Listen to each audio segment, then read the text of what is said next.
நமது மிஷனரி இயக்கமானது 195 முழுநேர பணியாளர்களை கொண்டு ஒடிசா மாநிலத்தில் செயல்படுகிறது. நமது மிஷனரி இயக்கமானது இந்த ஆண்டில் ஒடிசா மாநிலத்தில் 6000 புதிய கிராமங்களுக்கு இயேசுவின் சுவிசேஷத்தை அறிவிக்கவும், ஆலயங்கள் இல்லாத இடங்களில் இந்த ஆண்டு 15 புதிய ஆலயங்களை கட்டவும், 30 புதிய முழுநேர மிஷனரிகளை அனுப்பவும் வேண்டும் என்ற தரிசனத்தோடு செயல்படுகிறது. சுவிசேஷ பாரத்தோடு இயங்கும் இந்த ஊழியத்தின் தேவைகள் சந்திக்கப்படவும், கொடுக்கும் பங்காளர்கள் எழும்பவும் ஜெபியுங்கள். இந்த நிகழ்ச்சி உங்களுடைய வாழ்வில் நிச்சயமாக மாற்றத்தை கொண்டு வரும் என்று கர்த்தருக்குள் நம்புகிறோம். நம்ம யூடியூப் சேனலை சப்ஸ்கிரைப் பண்ணாதவங்க உடனே கீழே இருக்க பெல் பட்டனை கிளிக் பண்ணி சப்ஸ்கிரைப் பண்ணிக்கோங்க. புது புது வீடியோக்களை உடனுக்குடன் பார்க்கலாம். வாங்க வீடியோக்குள்ள போலாம். பிரியமானவர்களே, கெத்சமனே தோட்டத்திலே தேவனாகிய கர்த்தர் நேசகுமாரனை நமக்காக கொடுத்தார். நாம் கெட்டு போகாமல் விலையேறப்பட்ட இந்த ரட்சிப்பை பெற்றுக்கொள்ள, மரணத்துக்கு பின்பு நித்திய ஜீவனை அடைய, மனுக்குலத்தின் துவக்கத்திலே தேவன் கொடுத்த ஆசீர்வாதத்தை, அதிகாரத்தை இழந்த ஆதாமின் வம்சவழியாயிருந்த உங்களை, என்னை மறுபடியும் அதே ஆசீர்வாதத்திலே தூக்கி வைப்பதற்காக தகப்பன் பிள்ளை என்ற ஒரு உறவை நமக்கு முன்பாக காண்பித்து, எத்தனை பெரிய மேன்மையாலே விலையேறப்பட்டு ரட்சிப்பை மனுக்குலத்திற்கு நான் உண்டாக்கி. இந்த நாளிலும் நாம் தியானத்துக்காக எடுத்துக்கொண்ட வேத பகுதி மத்தேயு சுவிசேஷத்தின் புஸ்தகம், அதிலே 26வது அதிகாரம் 38, 39 2 வசனம். அப்பொழுது இயேசு, என் ஆத்துமா மரணத்துக்கு ஏதுவான துக்கம் கொண்டிருக்கிறது, நீங்கள் இங்கே தங்கி என்னோட கூட விழித்திருங்கள் என்று சொல்லி சற்று அப்புறம் போய் முகங்குப்பர விழுந்து, என் பிதாவே, இந்த பாத்திரம் என்னை விட்டு நீங்க கூடுமானால் நீங்கும்படி செய்யும், ஆகிலும் என் சித்தத்தின்படி அல்ல, உம்முடைய சித்தத்தின்படியே ஆக கடவுது என்று ஜெபம் பண்ணினார். பிரியமானவர்களே, இயேசுடைய ஊழிய பாதையில் கடைசி பகுதிக்கு இயேசு வருகிறார். அந்த கடைசி பகுதியிலே கெத்சமனே என்று சொல்லக்கூடிய அந்த தோட்டம் இயேசுடைய ஊழியத்திலே மிக முக்கியமான ஒரு தோட்டம். யூதாஸ் இயேசுவை தேடி எதிராளிகளை அழைத்து கொண்டு அந்த தோட்டத்திற்கு வரும்போது வேதத்தில் எழுதப்பட்டிருக்கிறது, வழக்கம் போல அவர் ஜெபம் பண்ணுகிற இடம். எருசலேமுக்குள்ளே இயேசு வரும் முன்னே அந்த எருசலேமை இயேசு தூரத்திலே பார்க்கிறார். ஏனென்றால் எருசலேமை சுற்றிலும் மலைகள், அது மலைகளால் நிறைந்த ஒரு பட்டணம். இயேசு அவர் எருசலேமுக்குள்ளே வரும்போது மேடான பகுதியிலிருந்து அந்த எருசலேமை இயேசு பார்க்கிறார். அப்பொழுது அந்த எருசலேம் நகரத்தாரை நினைத்து அவர் கண்ணீர் வடித்தார். எபிரேயர்களின் நிருபம் 2ஆம் அதிகாரத்தில் சொல்லப்படுது, இவ்வளவு பெரிய ரட்சிப்பை குறித்து நீங்கள் கவலையற்றவர்களா இருப்பீர்களோ? இவ்வளவு பெரிய ரட்சிப்பு என்றால் அந்த ரட்சிப்பின் ரட்சகர் கொடுத்து விலைக்கரையும் அது எப்படிப்பட்டது? கொஞ்சம் சிந்தித்து பாருங்கள். யோவானின் சுவிசேஷம் 3வது அதிகாரம் 16வது வசனம் சொல்லுகிறது, அவருடைய தேவன் தம்முடைய ஒரே பேரான குமாரனை விசுவாசிக்கிறவன் எவன் அவன் கெட்டு போகாமல் நித்திய ஜீவனை அடையும்படிக்கு அவரை தந்தருளி இவ்வுலகத்தில் அன்பு கூர்ந்தார். பிரியமானவர்களே, என்னுடைய ஊழியத்துடைய ஆரம்ப காலத்தில் ரொம்ப அதிகமான புத்தகங்களை படிப்பது. அப்படி ஒரு புத்தகத்தை படிக்கும்போது அதிலே ஒரு நாட்டில் உள்ள சுதந்திரத்துக்கு முன்னான காலத்தில் நடக்கிற நிகழ்வு எழுதப்பட்டிருந்தது. குறிப்பிட்ட ஒரு தேசத்திலே ஒரு ராஜா அரசாண்டு கொண்டிருந்த போது அவருக்கு ஒரே ஒரு மகன் மாத்திரம் இருந்தார். பெண் பிள்ளையும் கிடையாது, வேறு யாருமே கிடையாது. ஆனால் அந்த தேசத்தின் வழக்கம் எப்படி என்றால், தகப்பனுக்கு பிறகு அந்த ராஜாவின் வழியிலே ஒருவன் சிங்காசனத்திலே உட்கார வேண்டுமானால் அந்த தேசத்தில் இருக்கக்கூடிய கடினமான ஒரு காட்டை அவர்கள் கடந்து வர வேண்டும். ராஜாவாய் முடிசூட்டப்படக்கூடியவன் அந்த கடினமான அந்த காட்டின் வழியாக கடந்து வர வேண்டும். அவன் அந்த காட்டை கடந்து வந்து உயிரோடு இருந்தால் அவன் மன்னனாக முடிசூட்டப்படுவான். ஏனென்றால் தங்களுக்கு ராஜாவாய் நியமிக்கப்படக்கூடிய ஒருவன் அவன் பராக்கிரமசாலியாகவும் யுத்த திறமையுள்ளவனாயிருக்க வேண்டும் என்பது அந்த அமைச்சர் அவையின் மந்திரி சபையின் பிரதான சட்டமாயிருந்தது. அப்படி போலவே அந்த ராஜகுமாரன் அந்த காட்டை கடந்து வரும்படியாக அந்த மந்திரி சபை தேசத்தின் மக்கள் எல்லோரும் நிற்க அவனை அந்த காட்டிற்குள்ளே அனுப்புகிறார். அல்லும் பகலும் 3 நாட்கள் இரவு பகலாய் அந்த காட்டை கால்நடையாய் நடந்து வர வேண்டும். அவன் கையில கொஞ்சம் அப்பம் தண்ணீர், அவன் கையில வில் அம்புகள் கொடுக்கப்படுது. அதை எடுத்துக்கொண்டு அந்த காட்டின் வழியாக வர அங்கே மிகவும் கொடூரமான மிருகங்கள் உண்டு. அதிகமாய் மிருகங்கள் நிறைந்த ஒரு காடு. ஒரு காலம் அப்படிப்பட்ட சூழ்நிலைக்கு போகாது பொத்தி பொத்தி வளர்த்து தன்னுடைய குமாரன் இப்பொழுது காட்டுக்குள்ளே அனுப்பப்படுகிறார். அந்த ராஜா அந்த சூழ்நிலைக்கு வரும்போது தன் பிள்ளையை கட்டி பிடித்து அப்படியே அழுதார்.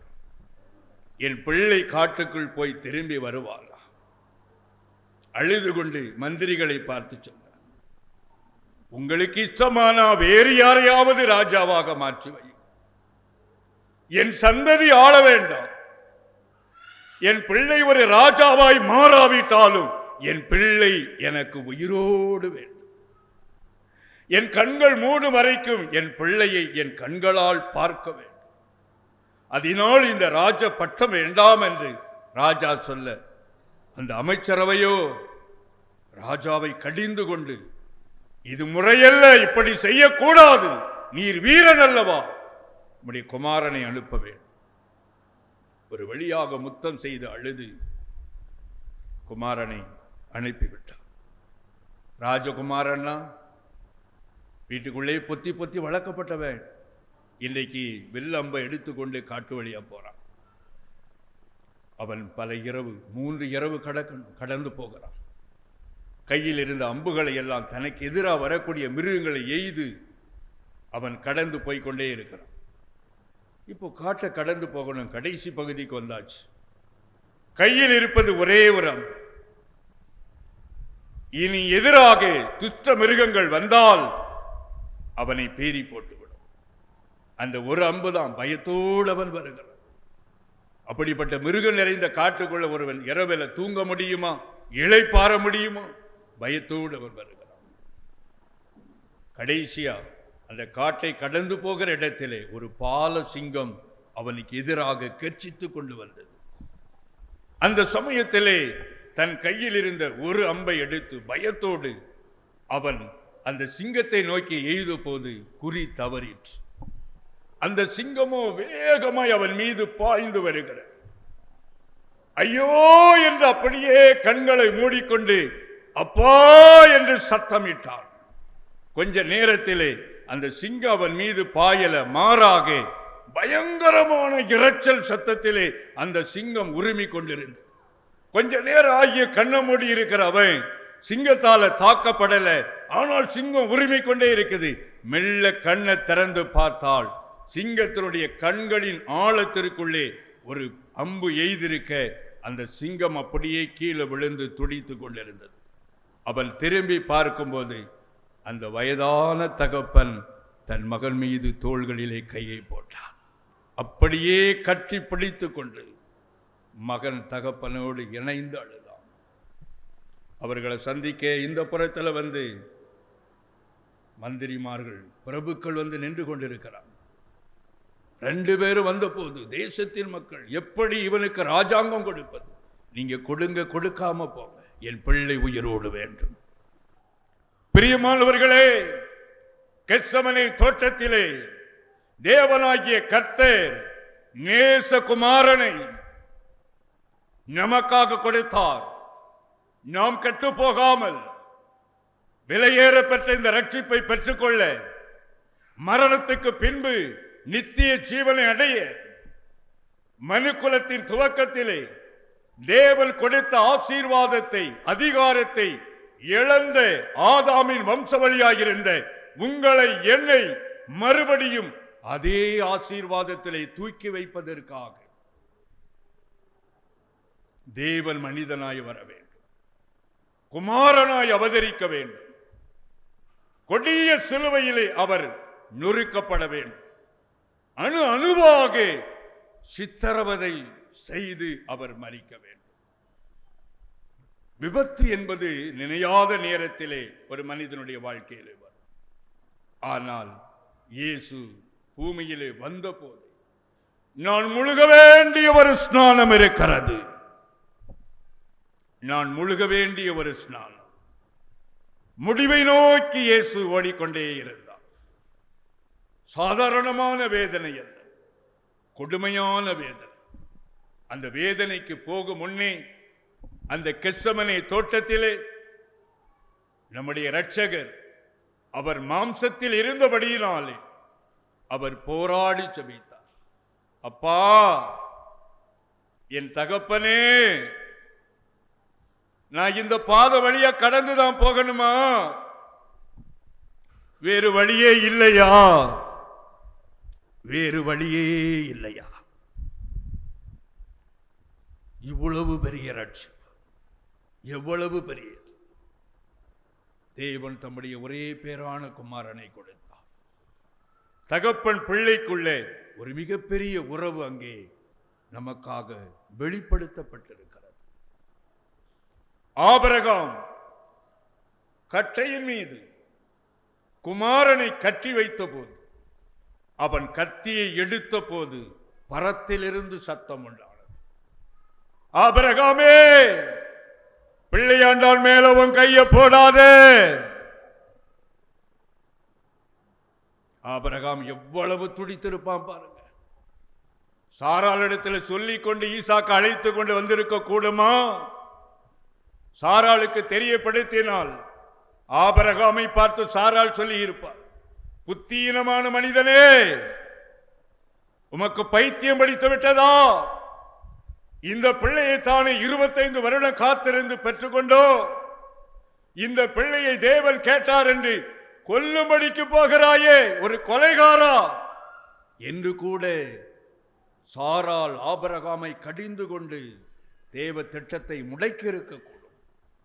ஆனால் அங்கே ஆபிரகாம் சாராள் இடத்துல எதுவுமே தெரியப்படுத்தாம, நாங்க பலி செலுத்த போகிறோம் என்று புறப்படுகிறார். பிரியமானவர்களே, அவன் வழியில பிரயாணம் பண்ணும்போது அவன் இருதயம் எவ்வளவு கனமா இருந்திருக்கும் கொஞ்சம் யோசித்து பாருங்க. எவ்வளவு கனத்திருக்கும், எவ்வளவு துக்கமாயிருக்கும், எவ்வளவு வேதனையாயிருக்கும். ஊழியத்தினுடைய ஆரம்ப கால் ஒரு ரிட்டையர்டு அதிகாரி, அரசு அதிகாரி ஒரு சிலராக பணித்தளத்துக்கு வந்திருந்தாங்க. சில நாள் தங்கியிருந்து ஊழியம் செய்தார். அந்த ஊழியத்தை முடித்துட்டு போகும்போது அவர் என்னை அப்படியே கட்டி பிடித்து கொண்டார். அண்ணா, தமிழ்நாட்டில் எவ்வளோ சுகமாக ஊழியம் செய்து கொண்டிருக்கிறாங்க, ஆனால் உங்களுடைய தரிசனம் கடினமானது. இதை நிறைவேற்ற தேவ சத்தத்துக்கு கீழ்ப்படிந்து இங்கே வந்திருக்கீங்க. எப்போ என்ன நடக்கும்னே சொல்ல முடியாது. உங்களுக்காக நாங்கள் ஜெபிக்கிறோம் என்று கடந்து சென்றார். அவர் கடந்து போய் சில மாதங்களிலே ஒரு தகவல் உடன் ஊழியர் சொன்னார், அந்த ஐயாவுடைய மனைவி இறந்து போய்விட்டாங்க. மிகுந்த வருத்தம். மகள் படிப்பை நிறுத்திவிட்டு தகப்பனாருக்கு ஆறுதலாக வீட்டில் இருக்கிறார். ஒரே மகள் வேலையை விட்டுட்டா.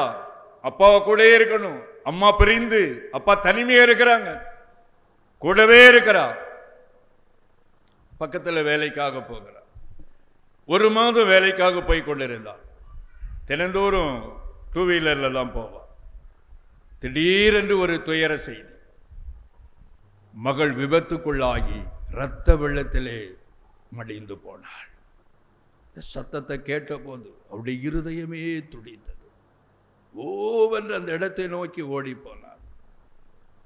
ஆனால் ஒரு கனரக வாகனத்தினுடைய அந்த வீலுக்கு உள்ள விழுந்து அவளுடைய சரீரம் முழுவதும் உருக்குலைந்து போய்விட்டது. அவளுடைய முகத்தை பார்க்க முடியல. பைத்தியம் பிடித்தவர் போல் இருந்தார். அவருக்கு ஆறுதல் சொல்ல நான் அவரை பார்க்கும்படிக்கு கடந்து போனேன். என்னை பார்த்த உடனே வேகமா ஓடி வந்தார். என்னை கட்டி பிடித்து கொண்டு அவ்வளவா எழுத, ஐயோ ஆண்டவர் என்னை எடுத்திருக்கலாமே, என் கண்களுக்கு முன்பாக என் பிள்ளையை ஏன் எடுத்துக்கொண்டார், என்ன எடுத்திருக்கலாமே, வாழக்கூடிய என் பிள்ளை இன்னைக்கு மறித்துட்டாலே. ஆனாலும் என் ஆண்டவர் நல்லவர், அவர் நல்லவர். அப்படியே சொல்லி கொஞ்ச நேரம் அழுதார். அவருக்கு முடியல. அப்படியே போய் அப்படியே படுத்து கொண்டார். பிரியமானவர்களே, தகப்பன் பிள்ளைக்குள்ள ஒரு உறவு. கெத்சமனே தோட்டத்தின் போராட்டம், கெத்சமனே தோட்டத்தின் போராட்டம். இவ்வளவு பெரிய ரட்சிப்பு தேவன் கொடுத்த விலை கரையும். கெத்சமனே தோட்டத்தில் இயேசு ஜெபித்து போராடுகிறார். இந்த பாத்திரத்தில் நான் பருகிதான் ஆகணுமா? பிதாவே, வேறு வழி இல்லையா? அவர் சீசர்களை பார்த்து சொல்றார், திகில் அடையவும் வியாகுலப்படவும் தொடங்கினார். என்னெல்லாம் செய்வார்கள், எப்படிப்பட்ட வார்த்தையெல்லாம் பேசுவாங்க, எல்லாம் தெரியும். சீசர்களை பார்த்து சொல்றார், நீங்க எல்லாரும் என்னை விட்டு ஓடி போய்விடு காலவர். நான் தனியா நிற்பேன், அனாதையா நிற்பேன். நான் தனித்து போராடணும். மேய்ப்பனை வெட்டுவேன், மந்தைகள் சிதறடிக்கப்படும். அனாதையா நான் நிற்பேன், தனித்து நிற்பேன். தகப்பன் பிள்ளை என்ற ஒரு உறவை நமக்கு முன்பாக காண்பித்து எத்தனை பெரிய மேன்மையான விலையேற பெற்று ரட்சிப்பை மனுக்குலத்திற்கு நான் உண்டாக்கி இருக்கிறேன். சிந்தித்து பாருங்கள் பிரியமானவர்களே. நம்முடைய தமிழ்நாட்டில் இருக்கிறது போல ஒரு பாம்பன் பாலம், அதாவது கப்பல் வரும் நேரத்தில் அந்த ரயில்வே ட்ராக் இப்படியே 2ஆ திறந்து நிற்கும். கப்பல் போன பிறகு அது அப்படியே மூடிக்கொள்ளும். அப்படி அயல் நாட்டிலே குறிப்பிட்ட ஒரு தேசத்தில் ஒரு பாலம். அந்த பாலத்தில் 3 ஷிஃப்டா கேட் கீப்பர் வேலை செய்வாங்க. அவங்க பட்டனை அழுத்தின உடனே ரயில்வே ட்ராக் அப்படியே திறக்கும், கப்பல் போகும் அது பாதை வழியா.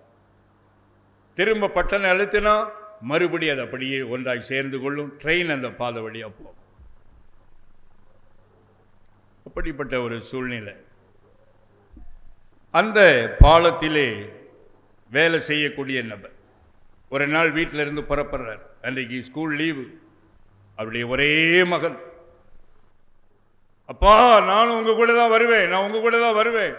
டேய் நீ வீட்டில் இரு. இல்லை நான் உங்க கூட தான் வருவேன், நான் உங்களை விட மாட்டேன். கூடவே வருகிறான். அந்த ரயில்வே ட்ராக்கில் நடந்து போகிறான், விளையாடி கொண்டு இருக்கிறான். அவர் அந்த அறையில் உட்கார்ந்து கொண்டு இருக்கிறார். மகன் ஃப்ரீடமாக அந்த ரயில்வே ட்ராக்கில் அந்த பாலத்தில் அங்கிங்கமாக போய் கொண்டு இருக்கிறார். திடீரென்று அவர் மணியை பார்த்தார். இப்போ ட்ரெயின் வரக்கூடிய நேரம். அந்த பாலமும் இப்படி சரிந்து நிற்கிறது, கப்பல் வருவதற்காக திறக்கப்பட்டது. மகன் இங்கு அங்குமா அப்படி நடந்து கொண்டே இருக்கிறார். அந்த உயரமாக இருக்கக்கூடிய அந்த இடத்துல கொஞ்சம் கொஞ்சமாக மேலே போகிறான். இவர் சத்தம் எடுக்கிறார், ஏய் பேரை சொல்லி கூப்பிடுறாரு, நீ எங்க போகாத, இறங்கி வா வா. மகன் அங்கு சத்தம் போடுறான், டேடி எனக்கு வர முடியல, என் கால் மாட்டிக்கொண்டது, எனக்கு வர முடியாது சத்தமிடுகிறான். ஒரு பக்கம் ஒரே மகன் அந்த பாலத்திலே கால் அகப்பட்டு கொண்டு நிற்கிறான். இன்னொரு புறத்திலே பல்லாயிரக்கணக்கான மக்கள் ட்ரெயினில் பிரயாணம் பண்ணி கொண்டு இருக்கிறாங்க. அந்த பொத்தானை அழுத்தி அந்த பாலத்தை சரி செய்யலைன்னா அந்த ட்ரெயின் அப்படியே கடலுக்குள்ள உள்ள போய் மாண்டு ஒன்றுமில்லாமல் போய்விடும். ஐயோ ஐயோ என்று பிள்ளைக்காக போராடினவர் கடைசியாக கண்களை மூடிக்கொண்டு அப்படியே இந்த பொத்தானை அழுத்தினார். அந்த ரயில்வே தண்டவாளம் ஒன்றாக சேர்க்கப்படும் போது அது நடிவாக அவருடைய நேசகுமாரன் அப்படியே நசுங்கி, உடல் நசுங்கி சத்தமிட்டு கொண்டு அப்படியே ரத்தம் வடிய அவன் மரித்தான். ட்ரெயின் போகுது, பாலம் ஸ்லோவா அந்த ட்ரெயின் போகுது. தகப்பனார் பயங்கர சத்தமிட்டு அழுறார். ட்ரெயின் இப்போ போய் கொண்டு இருக்குது, கொடி அசைக்கணும், போகுது. உள்ள பார்க்கிறார், சாப்பிட்டு கொண்டு இருக்கிறாங்க, பேசி கொண்டு இருக்கிறாங்க, தூங்கி கொண்டு இருக்கிறாங்க, சிரித்து கொண்டு இருக்கிறாங்க. ஆனால் அருமை மகனோ கசைக்கு பிழியப்பட்டவனாய் பாலத்துக்குள்ளே அகப்பட்டு கொண்டவனாய் ஒன்றுமில்லாமல் கரும்பு பிழிந்தெடுத்தார் போல பிழியப்பட்டவனாய் இருக்க. அப்படித்தான் உங்களையும் என்னையும் ஆண்டவர் நினைத்தபடியினால் நேசகுமாரனை, ஏக சுதனை, பிரியமான பிள்ளை என்று சொன்ன இயேசுவை நமக்காக இந்த கொடிய வேதனைக்கு அவர் ஒப்பு கொடுத்தார். கொடிய வேதனை, சிலுவை தண்டனை, கொடிய வேதனை. வேதம் சொல்லுகிறது, அவருடைய சரீரம் பாருங்கள், உழுத நிலம் போல இருந்தது. உழுத நிலம். வேதத்தில் சிலரை வர்ணிக்கிற வசனத்தை நம்ம பார்க்க முடியும். தாவீதை குறித்து பார்த்தா அவன் சிவந்த மேனி, அழகுள்ளவன். மோசே அழகுள்ளவன், யோசேப்பு அழகுள்ளவன், எல்லாரை பார்க்கிலும் அழகுள்ள ஆண்டவர். சிலுவையிலே தொங்கும் போது விரும்பத்தக்க ரூபமாய் அவர் இல்லை. அவருடைய சரீரம் முழுவதும் உருக்குலைந்து போயிருந்தது. இரத்த வெள்ளத்திலே பிழிந்தெடுக்கப்பட்டவராய் கொடூரமான கல்வாரி சிலுவையில் 3 ஆணிகளால் கடாவப்பட்டு சிலுவை மரத்தின் வழியாக இரத்தத்தை வடித்தார்.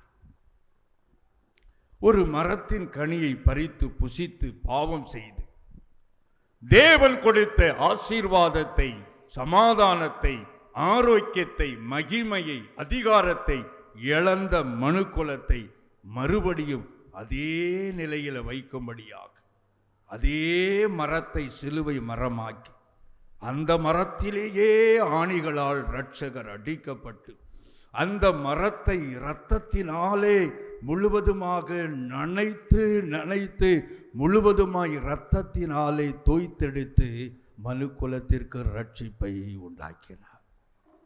அப்படியானால் தேவன் உங்கள் மீது, என் மீது எவ்வளவு ஒரு அன்புள்ளவராயிருக்கிறார் பாருங்கள்.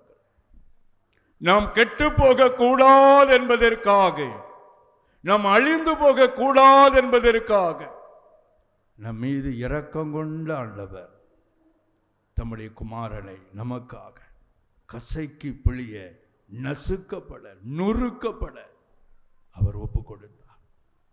ஏசாயா 53வது அதிகாரத்தின் முதல் வசனத்தில் இருந்து கடைசி வசனங்கள் வரைக்கும் நீங்கள் வாசித்து பார்க்கும்போது சிலுவையிலே இயேசு பட்ட பாடுகள் அங்கே எழுதப்பட்டிருக்கிறது. கெத்சமனே தோட்டத்திலே போராடி ஜெபிக்க துவங்கின அந்த நேரத்திலே தானே அவர் போராடி ஜெபித்த போது அவருடைய இரத்த நாணல்கள் அங்கே நொறுங்கி வியர்வை துவாரத்தின் வழியாக முதல் சொட்டு இரத்தம் விழுந்தது. அப்படியானால் அந்த கடும் குளிரான அந்த காலத்தில், ஏனென்றால் பேதுரு குளிர் காய்ந்து கொண்டிருந்தான் என்று எழுதப்பட்டிருக்கிறது. உறையக்கூடிய அளவுக்கு குளிர் பிரதேசம், குளிர் நிறைந்த அந்த சூழ்நிலையிலே இயேசுவோ இரத்த வியர்வை சிந்தி ஜெபிக்க கூடுமானால் உங்களையும் என்னையும் ரட்சிக்கும்படியாக அவர் கொடுத்த விலைக்கரையத்தை கொஞ்சம் சிந்தித்து பாருங்கள். எத்தனை ஒரு வேதனை. ஆம் பிரியமானவர்களே, இவ்வளவு பெரிய ரட்சிப்பை குறித்து நாம் கவலையற்றவர்களாய் இருப்போமானால் தண்டனைக்கு நாம் எப்படி தப்பித்துக் கொள்ளுவோம்? ஆம் பிரியமானவர்களே, இந்த லெந்து காலத்தில் ஆண்டவர் நமக்காக கொடுத்த விலைக்கரை பவுல் சொல்லுகிறார், சொந்த குமாரன் என்றும் பாராமல் நம் எல்லாருக்காகவும் அவரை கொடுத்தவர், அவரோடு கூட மற்ற எல்லாவற்றையும் நமக்கு அருளாது இருப்பது எப்படி? குமாரனை கொடுத்ததின் நோக்கம் நாம் சுகித்திருப்பதற்காக, நாம் ஆசீர்வாதமாய் இருப்பதற்காக, நாம் ஆரோக்கியமாய் இருப்பதற்காக, நாம் பரிசுத்தமாய் இருப்பதற்காக, நாம் பாவங்களுக்கு செத்து நீதிக்கு பிழைக்கும்படிக்கு அவர்தாமே தமது சரீரங்களிலே